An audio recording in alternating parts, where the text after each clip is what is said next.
be interrupting. Hey, are you kidding me? Hi. How are you? Oh, please sit. You've been working all night. You must be exhausted. Seeing my family is the best energy booster ever. Uh-oh. What? Bringing work home? It's just a file I've been carrying around with me, and every time I go to read it, I just can't. What is it? It's requests from Angie. Really, really big request. We need to talk about this. What, the job? I'm not feeling it. Let's not talk or think about anything today, okay? But you are thinking about what you're going to tell Angie, and you're going to keep thinking about it until we discuss it. No, I won't. I won't keep thinking about it. Yes, you will. That's what you do.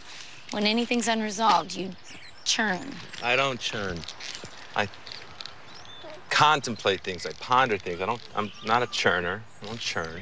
You obviously don't want the chief of staff position, but you don't know how to let Angie down. Babe, I've been the chief of staff before. The paperwork and the personalities and the politics, I don't like being the boss. I want to just be a doctor. Tell her. Tell a woman who's pregnant that might be losing her eyesight that I have a problem with paperwork? Well, if you feel like you're going to be letting her down, then... And she's not the only one I'm worried about letting down. There's you. Even if I wanted this job and I didn't mind my existence being obliterated by it, it doesn't just affect me. It affects both of you.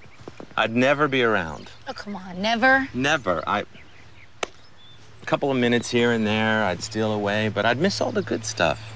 I'd miss you both so much. I'd miss you putting him to bed at night. I'd miss running away from work and making love to my beautiful wife. I mean, look at you. You're beautiful. Who gets this? Karma.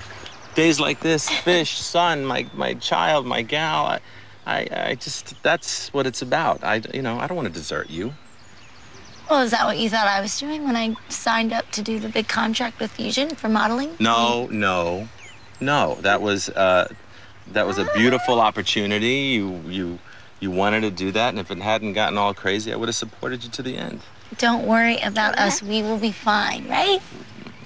Don't get me wrong. I'm being selfish here as well, okay? It's not just about me. I could tell Angie, yes, I want to do this job, but it's not the right job for me. Well, Angie thinks you'd be perfect. Sure, because if you work at Pine Valley Hospital and your last name is Martin, there's certain expectations that people have. They want you to be a certain way, even if you're not that thing. I don't understand.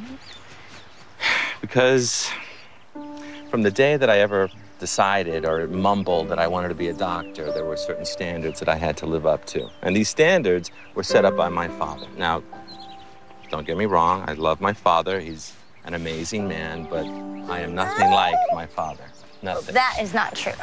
You are a great father, a great parent, great friend, and you married a really great girl. Yes, I did, but my father has this amazing tolerance for bureaucracy and paperwork and personnel and budgets and insurance, and I think that stuff would just drive me crazy. I'd blow my brains out if I had to. I can't even think about doing that for a living again. Well, you also couldn't imagine settling down, and here you are, happier than ever. I can't end up behind a desk. I belong out in the field with patients, help sick people. That's where I belong. That's why I like Doctors Without Borders. I like being a doctor. I don't like the borders. I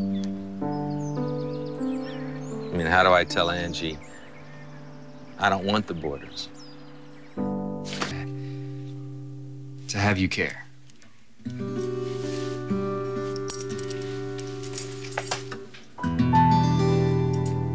You see those kids playing basketball in their wheelchairs? Oh, yeah, they were great. Aren't they great? They're rolling up and down the court just like any other kid, making shots, blocking passes. Okay, but what does that have to do with whether you're taking over for Angie? Because I keep thinking to myself, we're looking at this as a yes or no problem, when actually there is another choice. Is that better?